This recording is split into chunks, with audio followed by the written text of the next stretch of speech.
अरे काम चालू कर दे अपना। लास्ट कहाँ आए थे तुम लोग? कोटा के हाड़ा चौहानों के बारे में लास्ट क्या लिखा था? माधो सिंह के बारे में पढ़ रहे हैं, बराबर, ठीक है। तो एक तो वहां प्रश्न बनता है कि भाई बूंदी रियासत का विभाजन कब हुआ। प्रश्न की लैंग्वेज क्या आती है कि बूंदी रियासत का विभाजन कब हुआ। तो बूंदी रियासत का पार्टीशन कब होता है? 1631 में। और बूंदी से कौन सी रियासत अलग होगी? और एग्जाम में पूछेगा कि स्वतंत्र कोटा रियासत का संस्थापक कौन है, और माधो सिंह ने कोटा रियासत कब बसाई? 1631 के अंदर तुमने लिखा, और उसको मान्यता कौन देता है? कौन देता है? शाहजहां। ये देवड़ा चौहान कहाँ के हैं? सिरोही के हैं। वो सोनगरा चौहान कहाँ के हैं? जालोर के हैं, ठीक है। अगर मैं तुम्हें पूछूं कि सिरोही के चौहानों का संस्थापक कौन है? लुम्बा चौहान है। हाड़ौती के चौहानों का संस्थापक देवी सिंह हाड़ा है। जालोर के चौहानों का संस्थापक कीर्ति पाल है, ठीक है। वो रणथंभौर के चौहानों का संस्थापक गोविंद राज। कौन सा नंबर? चौथा नंबर। ऐसा तुम लोगों ने पढ़ा। और अजमेर के चौहानों का संस्थापक अजय राज। कौन है? अजय राज। और चौहानों का संस्थापक वासुदेव है। कौन है वो? वासुदेव। और तुम्हें ऐसा भी पूछ ले कि किस ऐतिहासिक साक्ष्य में वासुदेव को वत्स गोत्रीय ब्राह्मण बताया गया? तो कौन सा है? बिजोलिया शिलालेख है, ठीक है। अगर मैं तुम्हें पूछूं कि बिजोलिया शिलालेख किस राजा का है? सोमेश्वर का है। बिजोलिया शिलालेख में विंध्यपति किसको कहा गया है? मेरी आवाज आ रही कि नहीं आ रही है? आ रही है, ठीक है। हाँ, वाघपति राज को किसको कहा गया है? वाघपति राज को। बिजोलिया शिलालेख में प्रताप लंकेश्वर किसको कहा गया है? किसको कहा गया है? सोमेश्वर। सोमदेव किस चौहान का दरबारी था? विग्रहराज चतुर्थ का दरबारी था। अगर मैं तुम्हें ऐसा पूछूं कि भारत के इतिहास को सबसे ज्यादा प्रभावित किस युद्ध ने किया था? तराइन के सेकंड युद्ध ने किया था। अगर मैं तुम्हें पूछूं कि वो रणथंभौर का युद्ध कब हुआ? 1301 के अंदर। वो राय का युद्ध कब हुआ? 1311 के अंदर, ठीक है। हमने ऐसा भी लिखा था, तुम कल एक कैरेक्टर से मिले थे जिसका नाम था हीरा दे। क्या नाम था? हीरा दे कौन है? हाँ, बीका दैया की वाइफ का नाम क्या है? हीरा दे। और बीका दैया की क्या कर दी? अच्छा, ये बीका दैया किस राजा के साथ धोखा करता है? कानड़ देव के साथ। किसके साथ करता है? शीतल देव के साथ धोखेबाज कौन है? तो शीतल देव के साथ कौन है? भाईला पवार। और हम लोग जो है वो कहाँ चल रहे हैं? कोटा। और एक दो लाइन इसमें और लिखनी है कि एक तो कोटा में एक ऐसा भी आदमी है कि आदमी का नाम जो है तुम लोग क्या बताओगे? किशोर सिंह हाड़ा। अब किशोर सिंह हाड़ा के लिए क्या वो देखो कि एक तो ये वही है जिसने कोटा के अंदर किसका निर्माण करवाया है? किशोर सागर तालाब। और झालावाड़ के अंदर एक जगह है, और झालावाड़ में कौन सी जगह है? चांदखेड़ी। और चांदखेड़ी के जैन मंदिर बहुत फेमस है। और चांदखेड़ी के जैन मंदिर और किशोर सागर तालाब का निर्माण करने वाला कौन है? किशोर सिंह हाड़ा। देखो बीच में और भी राजा, लेकिन अभी अपने काम नहीं आएंगे, वो दूसरे पोर्शन में अपने को कहीं ना कहीं मिल जाएंगे, ठीक है। इसके बाद एक ऐसा भी आदमी का नाम क्या है? भीम सिंह हाड़ा। लेकिन ये भीम सिंह जो है कोटा के इतिहास में फर्स्ट नंबर वाले। इसके अलावा इनके जमाने में कोटा एक तो किस नाम से फेमस हुआ? नंदग्राम के नाम से। इसके अलावा ये खुद को क्या कह के संबोधित कर देते हैं कि मैं ब्रजनाथ का क्या हूं? सेवक। और कहते हैं कि सन्यास भी धारण करते हैं, लेकिन वापस राजा के पद पे लौट के भी आ जाते हैं। कौन सा आदमी? भीम सिंह आड़ा। तो कल से आगे एक बार लिखना शुरू करो, फिर अपन बड़ा पाठ शुरू करते हैं। देखो किशोर सिंह हाड़ा। किशोर सिंह हाड़ा लिखो। इन्होंने कोटा में, किशोर सिंह हाड़ा के लिए लिखो, इन्होंने कोटा में किशोर सागर तालाब का निर्माण करवाया था। कोटा में किशोर सागर तालाब का निर्माण करवाया था। कोटा में किशोर सागर तालाब का निर्माण, किशोर सागर तालाब का निर्माण व चांद खेड़ी, ये जगह झालावाड़ में। लिखो। व चांद खेड़ी के प्रसिद्ध व चांद खेड़ी के प्रसिद्ध जैन मंदिरों का निर्माण भी करवाया था।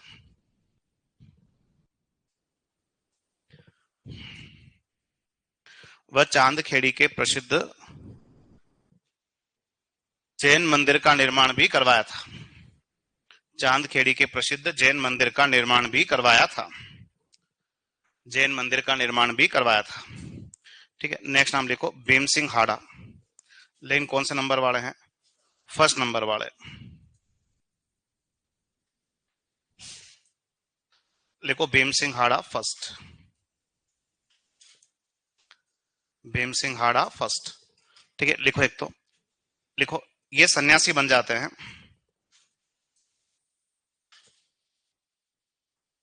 लिखो ये सन्यासी बन जाते हैं। ये सन्यासी बन जाते हैं। इन्होंने अपना नाम, ये सन्यासी बन जाते हैं वह इन्होंने अपना नाम, इन्होंने अपना नाम कृष्णदास कर लिया था। देखो इन्होंने अपना नाम कृष्णदास कर लिया था। इन्होंने अपना नाम कृष्णदास कर लिया था। कृष्णदास कर लिया था। कृष्णदास कर लिया था। और लिखो ये स्वयं को, लिखो ये स्वयं को ब्रजनाथ का सेवक कहते थे। ये स्वयं को ब्रजनाथ का सेवक कहते थे। ये स्वयं को ब्रजनाथ का सेवक कहते थे। स्वयं को ब्रजनाथ का सेवक कहते थे। वह इनके समय कोटा, स्वयं को ब्रजनाथ का सेवक कहते थे वह इनके समय कोटा, वह इनके समय कोटा नंद ग्राम के नाम से प्रसिद्ध हुआ। इनके समय कोटा नंद ग्राम के नाम से प्रसिद्ध हुआ।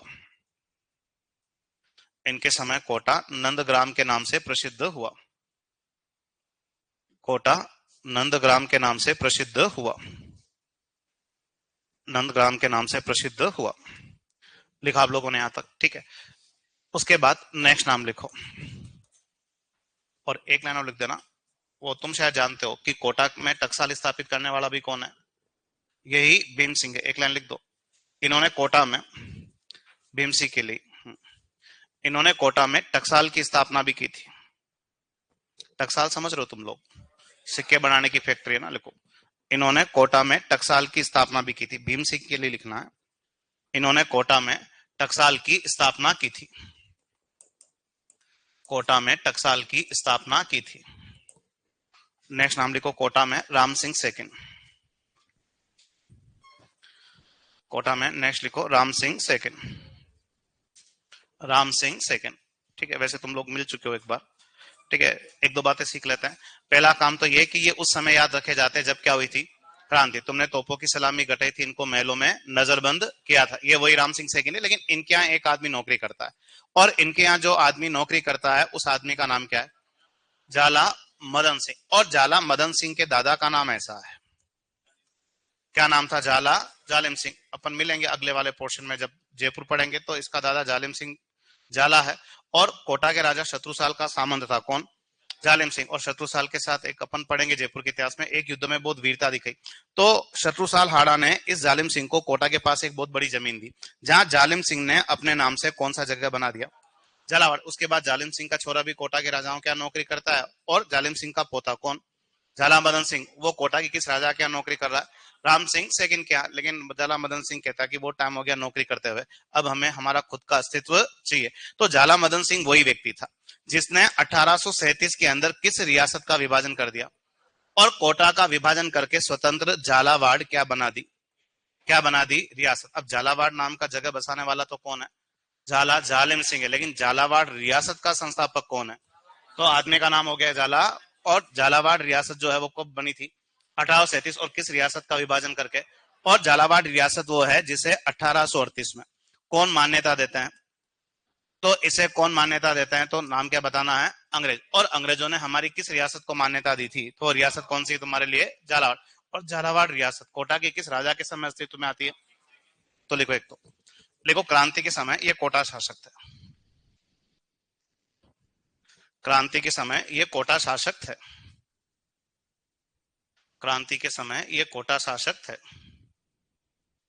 क्रांति के समय ये कोटा शासक थे।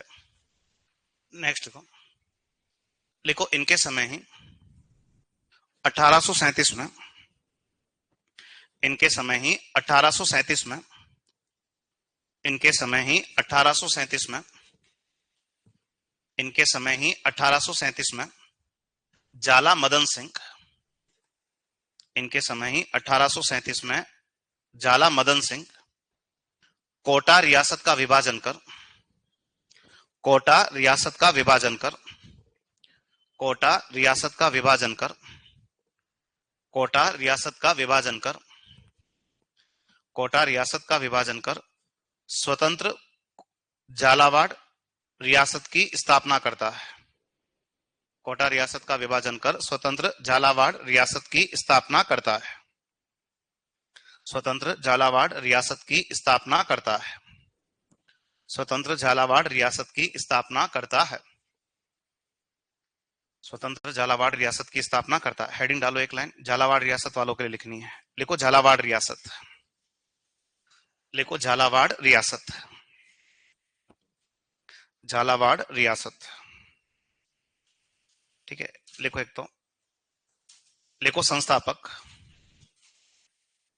1837, संस्थापक 1837 मदन सिंह झाला। देखो संस्थापक 1837 झाला या मदन सिंह झाला, एक ही बात है ना। ठीक है, और लिख दो इस रियासत को,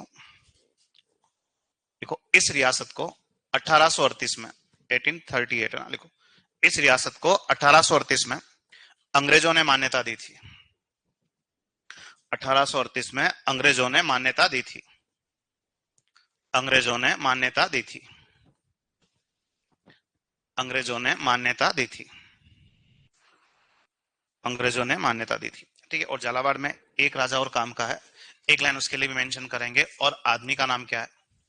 तो आदमी का नाम क्या बताओगे? राजेंद्र सिंह झाला। एक तो ये इसलिए याद रखा जाता है क्योंकि इनको कविताएं लिखने का बड़ा शौक है। और ये किस नाम से कविताएं लिखता है? सुधारक। और सुधारक के नाम से कविताएं लिखने वाला व्यक्ति कौन है? राजेंद्र सिंह झाला। और इसके लिए ये झालावाड़ में वो राजा भी है जिन्होंने लास्ट में किन के लिए भी कार्य किए? तो दलित उत्थान के लिए कार्य करने वाला और सुधारक के नाम से कविताएं लिखने वाला कौन है? राजेंद्र सिंह झाला। तो एक लाइन लिख दो, लिखो राजेंद्र सिंह झाला, ये भी झालावाड़ के राजा है, राजेंद्र सिंह झाला। देखो इन्होंने दलित उत्थान के लिए कार्य किए, इन्होंने दलित उत्थान के लिए कार्य किए, दलित उत्थान के लिए कार्य किए, दलित उत्थान के लिए कार्य किए। वह सुधारक के नाम से कविताएं लिखते थे, दलित उत्थान के लिए कार्य किए, वह सुधारक के नाम से कविताएं लिखते थे, सुधारक के नाम से कविताएं लिखते थे,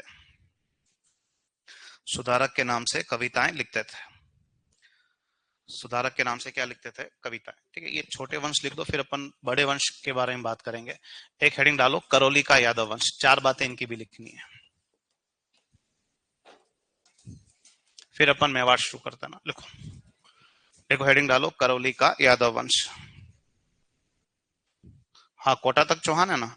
एक सेकंड रुको, एक लाइन और ध्यान रखना कि इस तरह से प्रश्न बनता है कि एक ऑप्शन क्या आता है। खैर अपन ने नाडोल के बारे में लिखा ही नहीं। ठीक है, एक लिखो नाडोल के चौहान। अरे हाँ, एक लाइन लिख दो, ये छूट ही जाता।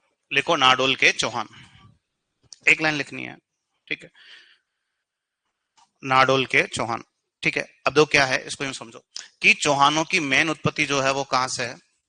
सपाल दक्ष है। और सपाल दक्ष के बाद अलग अलग अलग क्या चली है? शाखाएं। इनकी एक ब्रांच कहां है? नाडोल में। इनकी एक ब्रांच कहां है? जालोर। इनकी एक ब्रांच कहां है? रणथंभौर। इनकी ब्रांच कहां है? सिरोही। और इनकी ब्रांच कहां है? ये सारी की सारी जो है वो, और एक जो है शाखा वो कौन सी है? ये क्या है? अजमेर की शाखा। नाडोल, नाडोल के बाद अजमेर, जालोर, रणथंभौर, सिरोही और लास्ट कहां गए ये लोग? हाड़ौती। तो ये चौहानों की जितनी भी शाखाएं, इन सब शाखाओं में सबसे पुरानी शाखा कौन सी है? तो चौहानों की सबसे प्राचीन शाखा जो है वो कहां के चौहानों की है? और नाडोल के चौहानों का संस्थापक कौन है? तो आदमी का नाम क्या बताओगे? लक्ष्मण चौहान। और ये लक्ष्मण चौहान जो है ये किस बड़े आदमी का लड़का था? वाघपति राज, जिसको अपन ने बिजोलिया शिलालेख में विंध्यपति कहा गया था। और लक्ष्मण चौहान को इसलिए याद रखोगे क्योंकि ये वही व्यक्ति था जिसने नाडोल में फेमस किसका निर्माण करवाया? आशापुरा माता का मंदिर। तो चौहानों की सबसे प्राचीन शाखा कहां के चौहानों की है? नाडोल के चौहानों की एक लाइन लिखनी है, यहाँ पे लिख दो, लिखो नाडोल के चौहान। देखो ये चौहानों की सबसे प्राचीन शाखा, ये चौहानों की सबसे प्राचीन शाखा,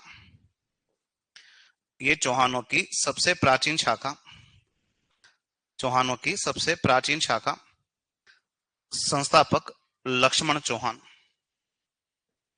चौहानों की सबसे प्राचीन शाखा, संस्थापक लक्ष्मण चौहान। संस्थापक कौन है इस शाखा का? लक्ष्मण चौहान। चौहानों की सबसे प्राचीन शाखा, संस्थापक लक्ष्मण चौहान, जो वागपति राज का पुत्र था। जो किसका पुत्र था? वागपति राज।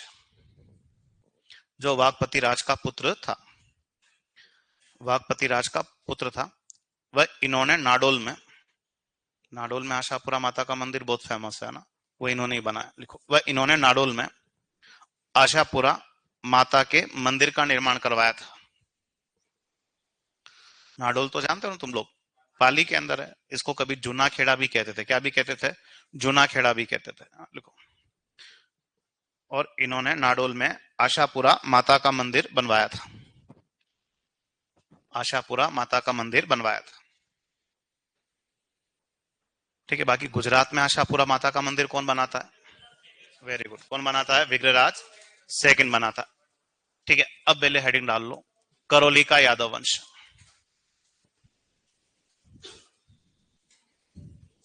हेडिंग डालो, करौली का यादव वंश।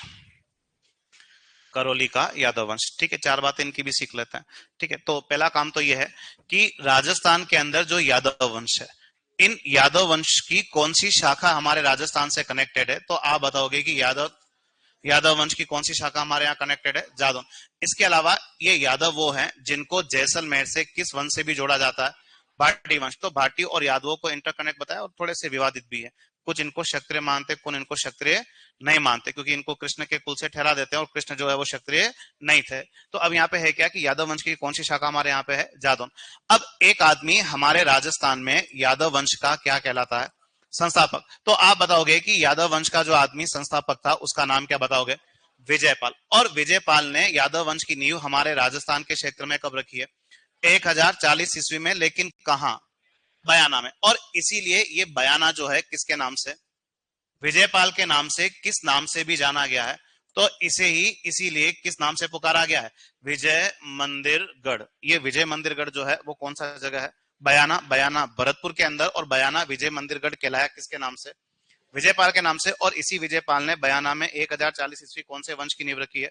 यादव वंश की नींव रखी है। इसके बाद विजयपाल के बाद एक ऐसा आदमी काम का है। आदमी का नाम क्या बताओगे?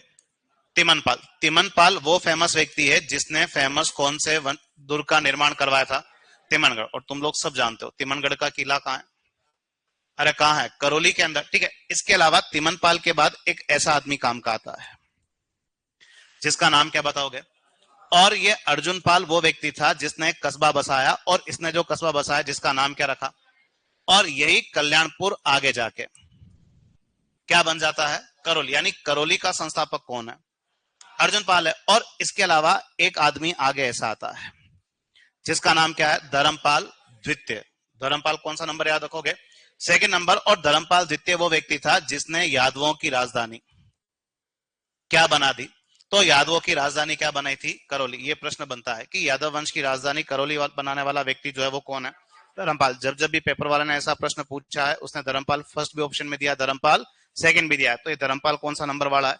सेकंड नंबर वाला। और इसके अलावा एक आदमी यहां से और काम का है। देखो आदमी तो और भी है, लेकिन अपन ने काम की बातें लिख दी है। आदमी का नाम क्या बताओगे?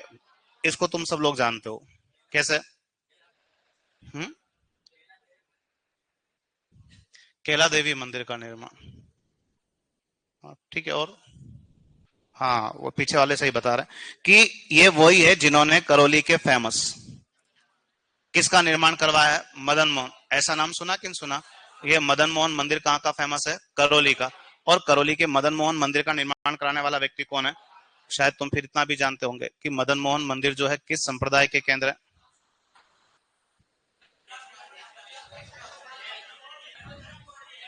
हाँ हाँ, तुम सब सही कह रहे हो। ठीक। कोई भी गलत नहीं बोला और जो मन में बोल रहा है वो भी अच्छा बोल रहा है। कि किस संप्रदाय के केंद्र हैं, तो आप बताओगे किस संप्रदाय के केंद्र है बड़े। तो 4 लाइन है कि ये यादव वंश कहां से है, करौली से। यादवों की कौन सी शाखा हमारे यहाँ पे, इनको जैसलमेर के किस वंश से जोड़ा गया है, हमारे इधर यादवों का संस्थापक कौन है। लेकिन इस आदमी ने यादवों की कहानी करौली से शुरू नहीं की, कहां से, बयाना के बाद ये लोग कहाँ है, तिमनगढ़। और इसीलिए तिमनगढ़ का किला किसने बनाया, तिमनपाल। और तिमनगढ़ का किला कहाँ है, कहाँ आता है, करौली। करौली कस्बा बसाने वाला कौन है, करौली का प्राचीन नाम क्या है, करौली को राजधानी किसने बनाया, यहाँ प्रश्न है। जब ऐसा प्रश्न पूछेगा तो वो धर्मपाल फर्स्ट भी देगा, धर्मपाल सेकंड। हमें किससे बनवाना है, धर्मपाल सेकंड। और एक सबसे फेमस की जो करौली का मदन मोहन मंदिर है वो किसकी देन है, और ये किस संप्रदाय के केंद्र है, गौड़े संप्रदाय। तो लिखो, देखें, लिखो राजस्थान में यादव वंश की जादौन शाखा थी। राजस्थान में यादव वंश की जादौन शाखा थी। राजस्थान में यादव वंश की जादौन शाखा थी। यादव वंश की जादौन शाखा थी। यादव तो है लेकिन यादव में कौन सी ब्रांच चाहिए, जादौन, जादौन शाखा थी। नेक्स्ट लिखो, लिखो इन्हें जैसलमेर के भाटी वंश से भी जोड़ा जाता है। लिखो इन्हें जैसलमेर के भाटी वंश से भी जोड़ा जाता है। इन्हें जैसलमेर के भाटी वंश से भी जोड़ा जाता है। जैसलमेर के भाटी वंश से भी जोड़ा जाता है। नेक्स्ट लिखो, लिखो संस्थापक विजयपाल।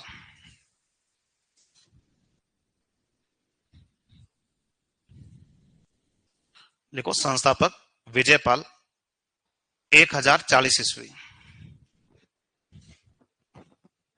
संस्थापक विजयपाल 1040 ईस्वी। 1040 ईस्वी। और लिखो इन्होंने यादव वंश की नींव बयाना में रखी थी।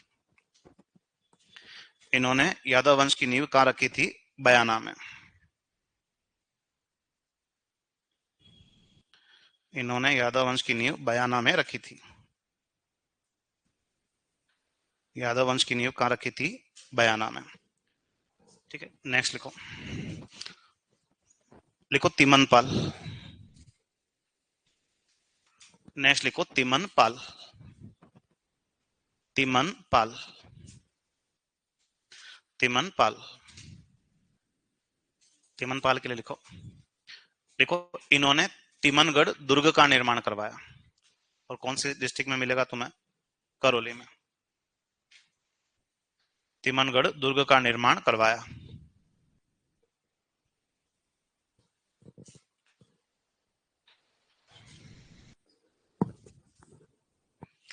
और तिमनगढ़ कहां है, करौली।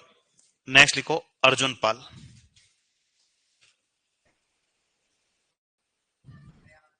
हाँ, बयाना भरतपुर में। वैसे घूमेंगे अपन, बयाना का युद्ध भी लड़ेंगे अपन, बहुत सारी बातें लिखेंगे, अभी तुम लिख लो क्या। ठीक है, नेक्स्ट लिखो अर्जुन पाल। नेक्स्ट नाम लिखो अर्जुन पाल। अर्जुन पाल। लिखो इन्होंने कल्याणपुर कस्बे की स्थापना की थी जो करौली कहलाया। कल्याणपुर कस्बे की स्थापना की थी जो करौली कहलाया। कल्याणपुर कस्बे की स्थापना की थी जो करौली कहलाया। कल्याणपुर कस्बे की स्थापना की थी जो करौली कहलाया। जो करौली कहलाया। करौली कहलाया। नेक्स्ट लिखो, लिखो धर्मपाल। लेकिन ध्यान रखना सेकंड नंबर, ये पेपर में प्रश्न देता है धर्मपाल सेकंड, ध्यान रखना। लिखो धर्मपाल द्वितीय। धर्मपाल द्वितीय। लिखो इन्होंने यादव वंश की राजधानी करौली बनाई थी। लिखो इन्होंने यादव वंश की राजधानी करौली बनाई थी। इन्होंने यादव वंश की राजधानी करौली बनाई थी। यादव वंश की राजधानी करौली बनाई थी। यादव वंश की राजधानी करौली बनाई थी। करौली बनाई थी। नेक्स्ट लिखो, लिखो गोपाल पाल। नेक्स्ट नाम लिखो गोपाल पाल। गोपाल पाल। करौली राजाओं के नाम के पीछे क्या लगता है? पाल ही लगता है ना, लिखो। और एक लाइन लिख दो, करौली में मदन मोहन मंदिर का निर्माण करवाया था। करौली में मदन मोहन मंदिर का निर्माण करवाया था।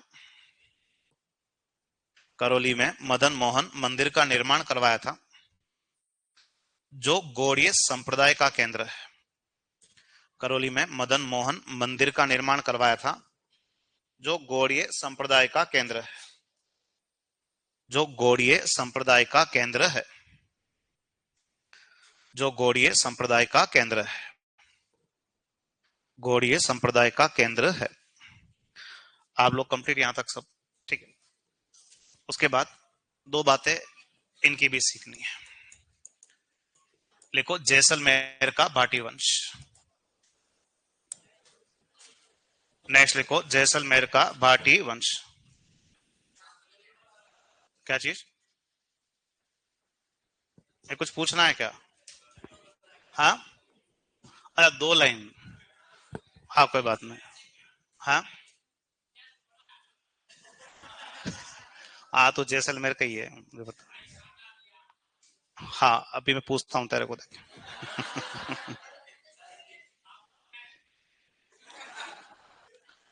हाँ, चार लाइन, ठीक है। लिखो, जैसलमेर का भाटी वंश। जैसलमेर का भाटी वंश। हाँ, ठीक है। तो अपन पढ़ लेते हैं यार, एग्जाम में आए जितना। कितना पढ़ना है? बाकी ये चीजें बहुत जोरदार है, तुम लोग भी पढ़ना कभी टाइम मिले, लेकिन नौकरी लगने के उससे पहले नहीं पढ़नी है, ठीक है। तो अब जैसलमेर के किस वंश के बारे में बात शुरू कर रहे हैं, पढ़। नौकरी तक तो इतना ही इनफ है, जितना लिखा है ना उसको अगर ढंग से रीड कर लोगे बहुत कुछ हो जाएगा काम तुम्हारा, ठीक है। तो जैसलमेर के भाटी वंश के बारे में क्या, वो देखो कि एक आदमी जैसलमेर के भाटी वंश का क्या है, संस्थापक। तो आप बताओगे कि इनका संस्थापक कौन है? भूपत भाटी, या इसी भूपत भाटी को किस नाम से भी जानते हैं? भट्टिये के नाम से। और ये आदमी 285 ईस्वी में भाटी वंश की नींव कहां रखता है? तो आप बताओगे कहां रखता है? ये भटनेर के अंदर, ठीक है। अब यहां से आगे क्या, वो देखो कि अब इनको हमें कौन से क्षेत्र में लेके आना है? जैसलमेर के क्षेत्र में। अब जैसलमेर के क्षेत्र के कुछ क्या रह चुके हैं, प्राचीन नाम रह चुके हैं। जैसे अगर मैं तुम्हें पूछूं कि तुम किसी अर्बुद प्रदेश को जानते हो क्या? कौन सा क्षेत्र है? सिरोही। उसकी राजधानी क्या रह चुकी है? चंद्रावत। तुम किसी सपाल दक्ष को जानते हो? क्या है? अजमेर, सांबर और नागौर के मध्य का पार्ट। तो वैसे ही तुम्हें शायद बहुत सौ को आइडिया है कि जैसलमेर के क्षेत्र के प्राचीन नाम क्या रह चुके हैं। एक तो क्या रह चुका है, एक क्या रह चुका है, और एक जो वर्ड है वो क्या है? दुंगल। वल, मांड और दुंगल, ये सारे के सारे किस क्षेत्र के प्राचीन नाम है? जैसलमेर। अब जैसलमेर में भाटियों की कितनी राजधानी रही है? तो चारों का पेपर वाला क्या पूछता है? क्रम। तो ऐसा याद रखोगे तुम लोग। तो बी से मीनिंग तुम्हारे लिए क्या हो गया?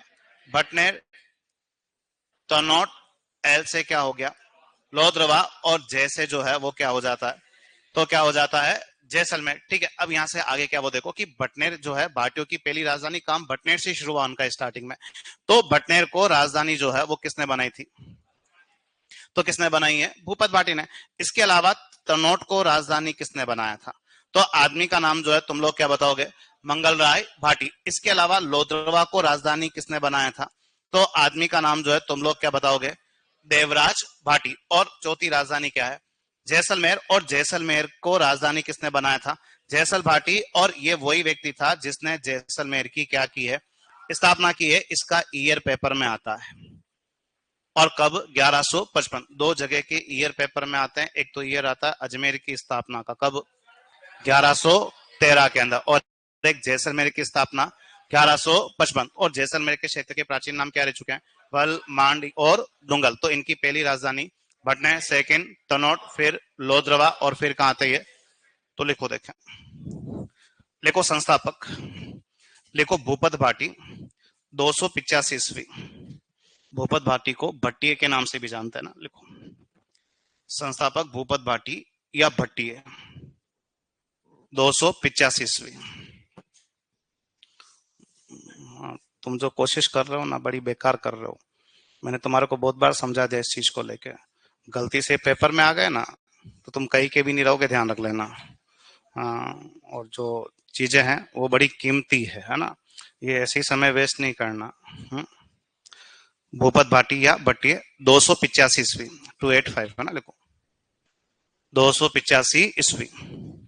ठीक, और लिखो इन्होंने भाटी वंश की नींव बटनेर में रखी थी। इन्होंने भाटी वंश की नींव जो है वो कहाँ रखी थी? बटनेर में रखी थी। भाटी वंश की नींव जो है वो कहाँ रखी थी? बटनेर में, बटनेर में रखी थी। नेक्स्ट लिखो, लिखो लिखो जैसलमेर का क्षेत्र प्राचीन समय में,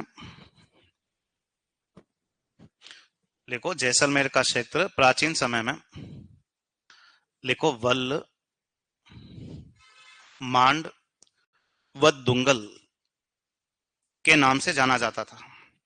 जैसलमेर का क्षेत्र प्राचीन समय में वल्ल, मांड व दुंगल के नाम से जाना जाता था। वल्ल, मांड व दुंगल के नाम से जाना जाता था। ठीक है, नेक्स्ट लिखो, देखो इनकी 4 राजधानियां रही है। इनका सीक्वेंस पेपर वाला पूछता, ध्यान रखना। इनकी 4 राजधानियां रही है।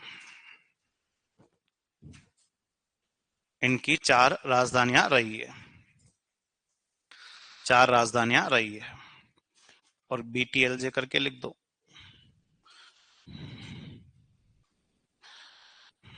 बी से पहली राजधानी क्या थी? बटनेर, जो किसने बनाई है?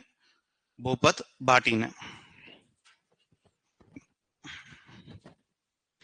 टी से क्या है? तनोट, जो किसने बनाई है? मंगल राय भाटी ने। एल से क्या है? लोद्रवा, जो किसने बनाई है? देवराज भाटी ने। ठीक है, और जे से क्या है? जैसलमेर। इसका ईयर पेपर में आता है। जैसलमेर की स्थापना कौन से वर्ष में होती है? 1155। और जैसलमेर को राजधानी बनाने वाला व्यक्ति कौन है? जैसल भाटी, 1155 ईस्वी। बटनेर, तनोट, लोद्रवा और जैसलमेर, इनका सीक्वेंस याद रखना है तुम्हें। लिखा आप सब लोगों ने यहां तक? सबने लिख दिया ना?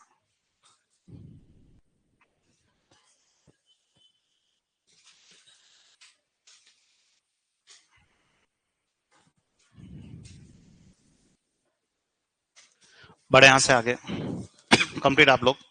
ठीक है, अब यहां से आगे क्या वो देखो कि जैसलमेर के अंदर एक ऐसा राजा भी आया था जिसका नाम तुम लोग क्या बताओगे?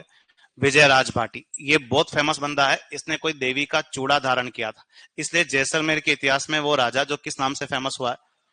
तो एक तो लाइन लिखो विजयराज भाटी के लिए, लिखो विजयराज भाटी, विजयराज भाटी, विजयराज भाटी। और लिखो ये चूड़ाला के नाम से प्रसिद्ध हुए थे। ये चूड़ाला के नाम से प्रसिद्ध थे। ये चूड़ाला के नाम से प्रसिद्ध थे। चूड़ाला के नाम से प्रसिद्ध थे। लिखा आप लोगों ने यहां तक? और वो तुम ठीक है, जैसलमेर से क्या फेमस है? हाँ, कि जैसलमेर से क्या फेमस है? ढाई शाखे हैं। वो ढाई शाखा क्यों कहते हैं? लास्ट वाला आधा रह गया। लास्ट वाला क्या रह गया? आधा रह गया। पहला कब हुआ था?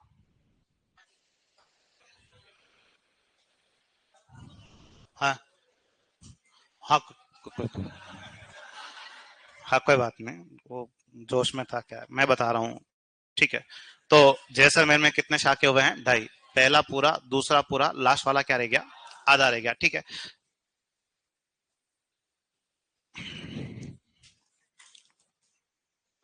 ऐसे याद रखते हैं। क्या याद रखते हैं?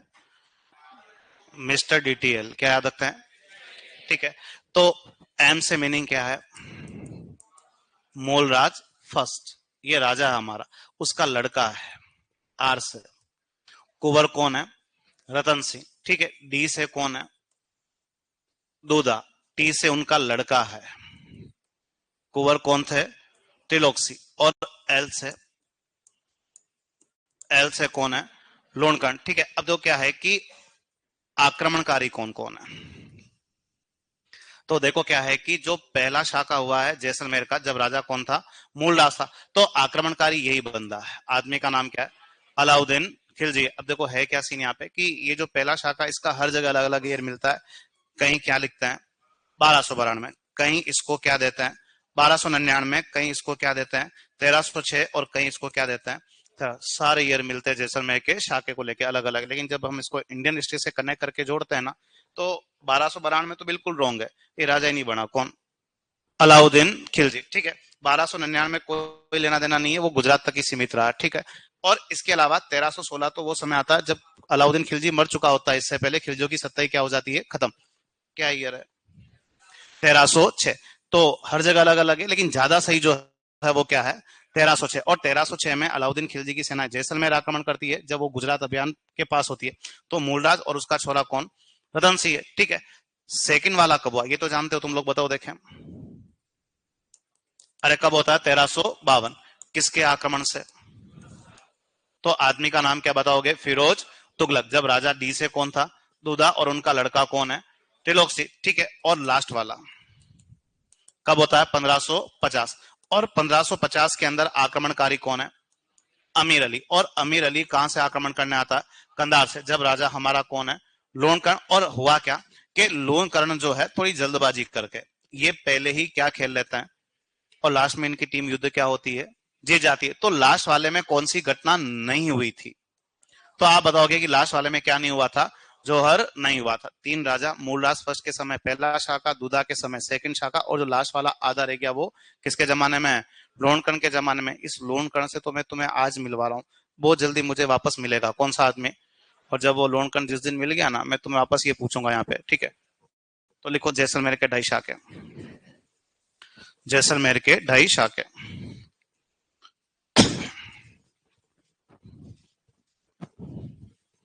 जैसलमेर के 2.5 शाखे।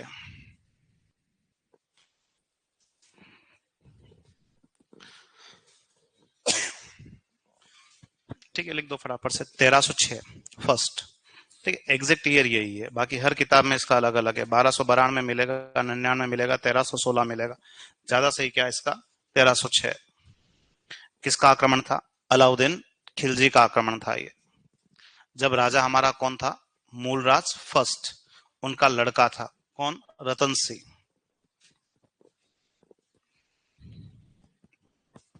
सेकंड कब होता है, 1352 में। आक्रमणकारी कौन था, फिरोज तुगलक। डी से दूधा, और उसका लड़का कौन है, त्रिलोक सिंह। लास्ट वाला आधा ही रह गया 1550 में। आक्रमणकारी कौन था, अमीर अली। कहां से अटैक करने आता, कंधार। कंधार अफगानिस्तान में ना।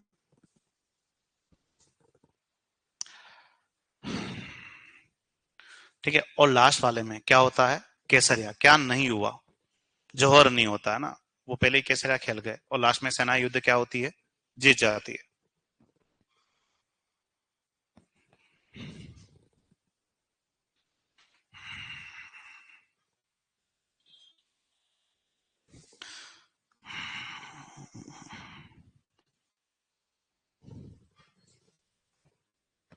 लड़के का नाम है यहाँ पे, महिलाओं के नाम नहीं आते इनमें। ये दोनों कुंवर है, दोनों कौन है ये, कुंवर है, रतन सिंह और त्रिलोक सिंह।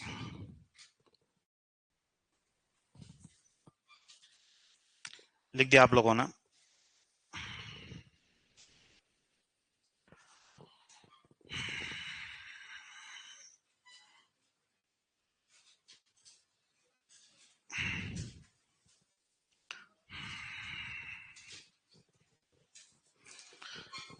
बड़े यहां से आगे।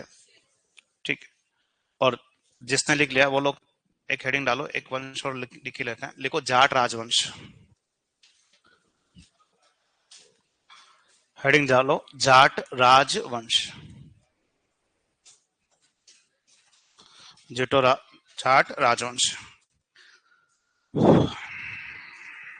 ठीक है, तो एक दो बातें इनकी भी सीख लेते हैं। ठीक है, तो पहला काम तो हमारा इधर ये है कि राजस्थान के क्षेत्र में जाट वंश का संस्थापक कौन है।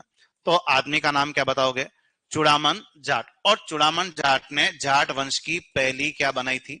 राजधानी। और इन्होंने जाट वंश की पहली राजधानी जो है, जाट वंश की पहली राजधानी जो है इन्होंने क्या बनाई थी? थोन। जगह का नाम है भरतपुर के पास। ठीक है, इसके अलावा इनके बाद जो बड़े आदमी आए वो ऐसे थे। आदमी का नाम क्या है? बदन सिंह जाट। ये इसलिए याद रखे जाते हैं क्योंकि इन्हें ही राजस्थान के क्षेत्र में जाट वंश का क्या लिखा जाता है कि एक्चुअल काम जो है वो किन्होंने शुरू किया था? बदन सिंह जाट ने। इसके अलावा बदन सिंह जाट वो व्यक्ति है जो किससे कनेक्टेड रहे हैं? सवाई जयसिंह से। ठीक है, और सवाई जयसिंह ने इनको एक तो क्या दी थी? क्या दी थी? उपाधि। मतलब देखो अभी अपन ने सवाई जयसिंह का इतिहास पढ़ना शुरू नहीं किया है, लेकिन सवाई जयसिंह के बारे में अभी से एक लाइन क्या है आगे। और जिस दिन अपन ने सवाई जयसिंह पढ़ा ही नहीं, मैंने तुम्हें यहां से वो लाइन पूछी नहीं।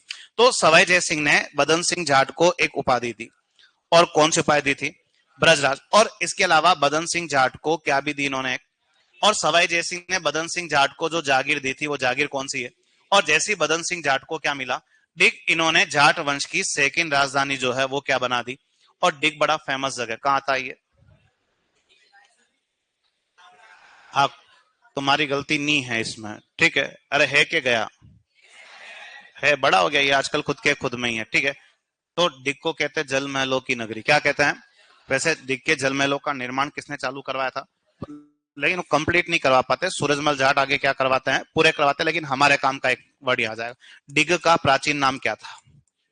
तो आप बताओगे कि डिग का प्राचीन नाम क्या था? दीर्घवती। लेकिन यहाँ प्रश्न बनता है ये ब्रजराज की उपाधि किस आदमी की है? बदन सिंह जाट। और इनको देने वाले कौन है? सवाई जयसिंह। हमारे इधर इनकी कहानी कौन शुरू करते हैं? चूड़ामन जाट। तो लिखो एक तो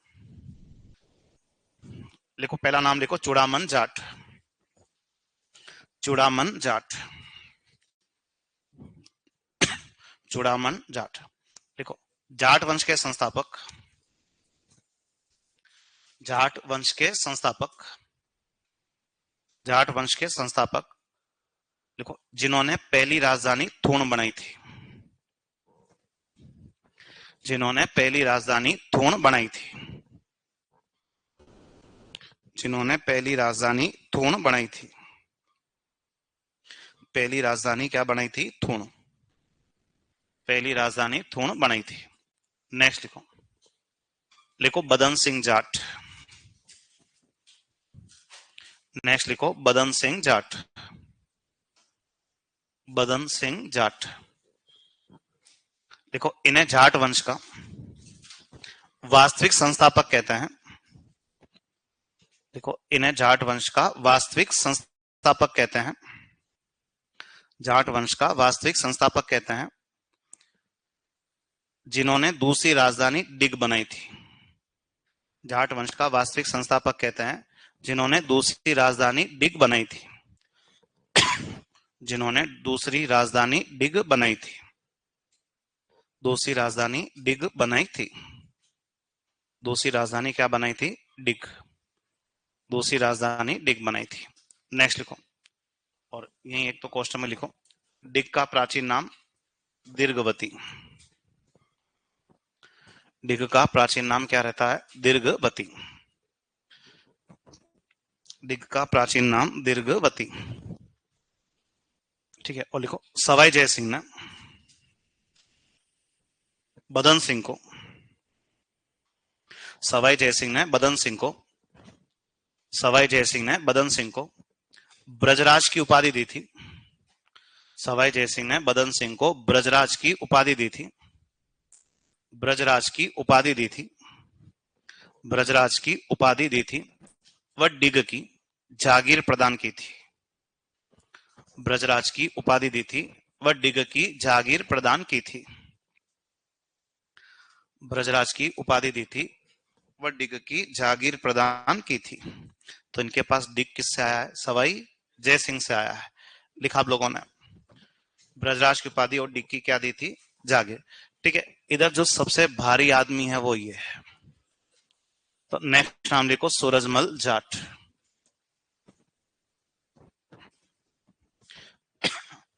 देखो सूरजमल जाट। सूरजमल जाट।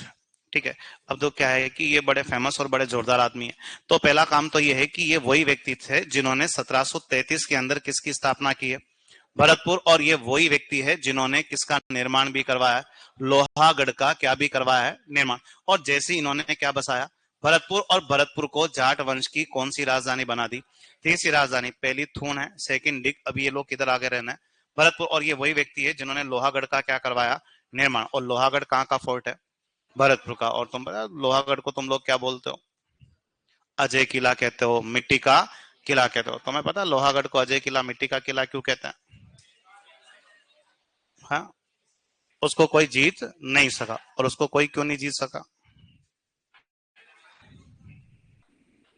बात चलो ठीक है, आगे की बात करते हैं कि सूरजमल जाट को सबसे इंपॉर्टेंट इसलिए याद रखा जाता है क्योंकि ये वो व्यक्ति है जिन्हें जाटों का अफलातून या जाटों का क्या कहते हैं, जाटों का क्या कहते हैं, प्लेटो। तो जाटों का अफलातून या जाटों का प्लेटो जो है वो किसे कहा जाता है, सूरजमल जाट को। तुमने कभी ऐसे नाम सुने अफलातून, प्लेटो? है, प्लेटो को जानते हो तुम लोग? है, हाँ, कोई बात नहीं, मैं बताता हूं तुम्हें, ठीक है, कि बहुत फेमस आदमी है, आदमी का नाम क्या है, प्लेटो है, ठीक है। इसको जानते हो कभी? है, जानते हो अरस्तु को, जानते हो तुम लोग? क्या जानते हो? हाँ, जीव विज्ञान का जनक, ठीक है, दो द फादर ऑफ जूलॉजी, ऐसा तुम पढ़ते हो शायद मेरे हिसाब से, ठीक है। आप कोई बात नहीं, जब ये तुम्हें इतिहास ही बताएगा कि अरस्तु कौन है, बाकी तुम तो पढ़ के आगे आगे की बात, पीछे की बात तो इतिहास वाले ही बताएंगे। अरस्तु अरस्तु बना किसकी बदौलत, ये पढ़ा लिखा तो है ना, इसको पढ़ाया किसने, प्लेटो ने। अरस्तु का गुरु है कौन, प्लेटो। प्लेटो का गुरु कौन है, कौन है, सुकरात। और ये सारे दुनिया के बहुत फेमस आदमी हैं जो कहां से बिलोंग करते हैं, यूनान से। यूनान वो देश या वो सभ्यता रही जिसने हमेशा दूसरों को ज्ञान दिया, कभी उनसे ज्ञान नहीं दिया। और यूनान का पहला ही पढ़ा लिखा आदमी कौन हुआ, सुकरात। कहता कि मुझे मत बताओ कि मुझे क्या नहीं आता है, ये कहता कि मुझे मेरी अज्ञानता का ज्ञान है। सुकरात का ही फेमस शिष्य कौन हुआ, प्लेटो का एक बुक है द रिपब्लिक। कौन सा बुक है, दुनिया में पहली बार गणतंत्र की अवधारणा किस आदमी ने समझाई थी, प्लेटो ने समझाई थी, ठीक है। प्लेटो का ही चेला है कौन, अरस्तु। तुम जिसको तुम वो प्राणी शास्त्र का जनक कहते हो, राजनीति विज्ञान का जनक भी कौन है, अरस्तु। The father of political science भी किसे कहा जाता है, अरस्तु। अरस्तु का ही चेला है कौन है, सिकंदर। ऐसा नाम सुना कभी, दुनिया जीतने के लिए निकला था, विश्व विजेता था, ठीक है। इस सिकंदर को महान बनाने वाला ही उसका गुरु कौन है, ये यूनान की फेमस गुरु शिष्य परंपरा है। अरस्तु सिकंदर का गुरु कौन है, अरस्तु। अरस्तु का गुरु कौन है, प्लेटो। और प्लेटो का गुरु कौन है, और ये सारे भारी आदमी कहां से बिलोंग करते हैं, यूनान से।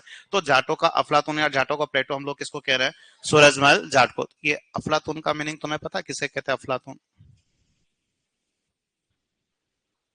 कभी अफलातून वर्ड नहीं सुना तुमने? हाँ, अरे कभी सुना आम बोलचाल की भाषा में अफलातून का मीनिंग समझा तुमने? अफलातून किसको कहते हैं? हाँ, हाँ, ठीक है, तुम होगा तुम, ठीक है, कुछ।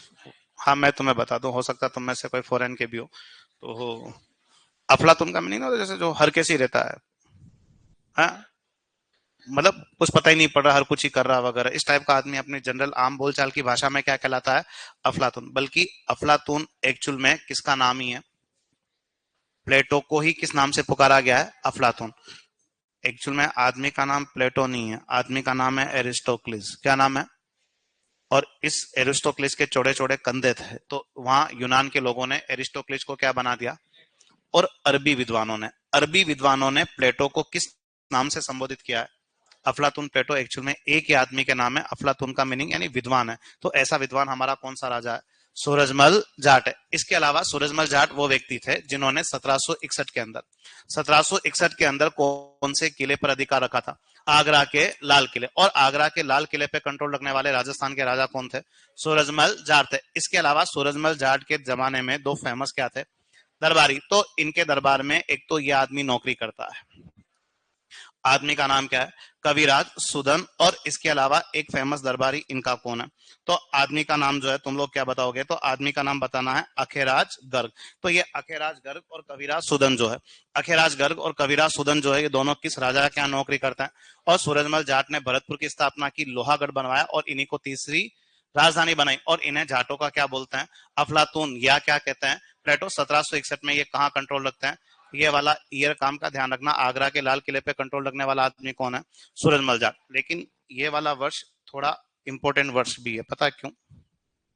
1761 में एक बड़ा घटनाक्रम होता है।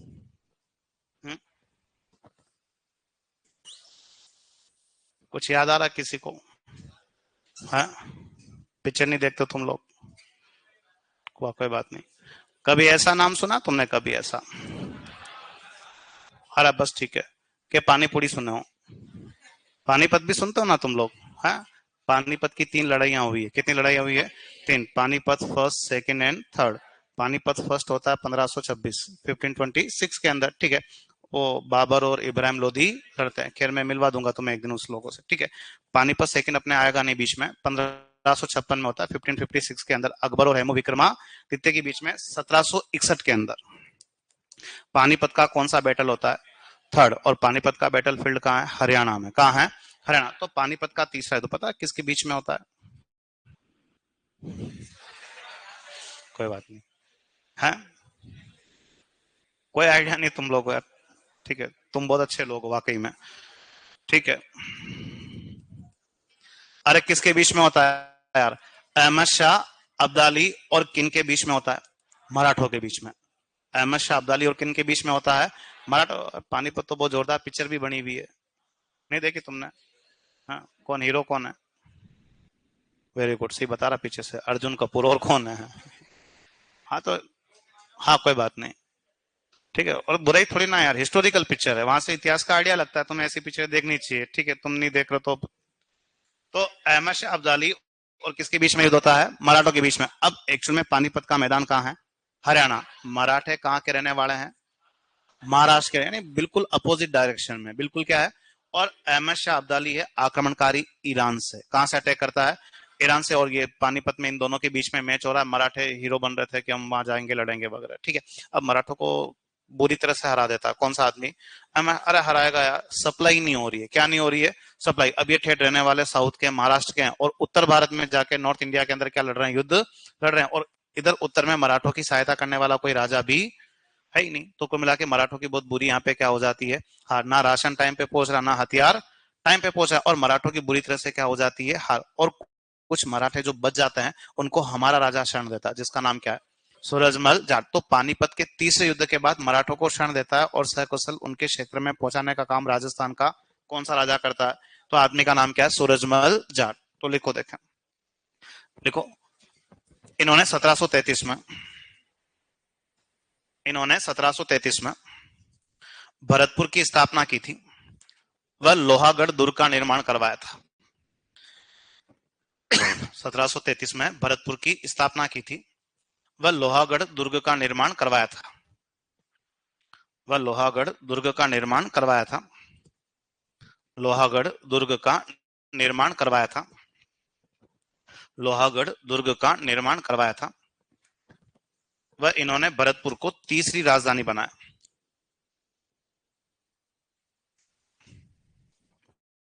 वह इन्होंने भरतपुर को तीसरी राजधानी बनाया।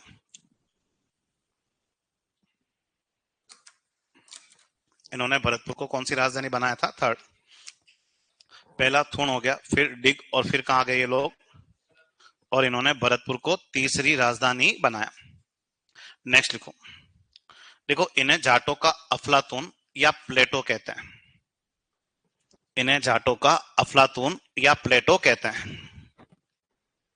जाटों का अफलातून या प्लेटो कहते हैं, ठीक है। प्लेटो को ही अरबी विद्वानों ने किस नाम से पुकारा था? अफलातून के नाम से। अफलातून का मीनिंग विद्वान नहीं होता है। जाटों का अफलातून या प्लेटो कहते हैं। नेक्स्ट लिखो।